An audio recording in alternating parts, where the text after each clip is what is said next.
So guys చూసారు కదా, morning 5:30 అలా అవుతుంది అరౌండ్. సో కొడైకెనాల్ ఇప్పుడే ఎంటర్ అయ్యాం.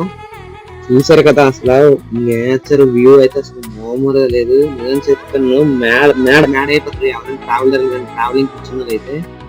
పక్కా చెప్తున్నా భయ్య, లైఫ్ లో ఒక్కసారి విజిట్ చేయండి కొడైకెనాల్. మాత్రం నిజం చెప్తున్నాను, ఒక డ్రీమ్ డెస్టినేషన్ నాకు వచ్చింది. నిజం చెప్తున్నా, బైక్ మీద ట్రావెలింగ్ చేసిన ఒక బ్లాగర్స్ కైనా, ఒక యూట్యూబర్స్ కైనా, ట్రావెలింగ్ కూర్చొని ఎవరికైనా మేడ అయిపోతారు నిజం చెప్తాను. అండ్ చూస్తున్నారు కదా, వెళ్తున్న కొద్దీ ఇంకా హిల్ అప్కి వెళ్తున్నాం కదా. హిల్ అప్ కొద్దికి వెళ్తే ఇంకా టెంపరేచర్ అయితే మామూలు తగ్గట్లేదు. ఫుల్ చలేసేస్తుంది, మామూలు చలేదు. నేను చెప్తాను కదా, మీకు నేను చూపిస్తాను రెస్టారెంట్ అసలు ఫ్యాన్లు కానీ ఏసీ కానీ అసలు ఏమి ఉండదు. అక్కడ చూపిస్తాను రూమ్ లో.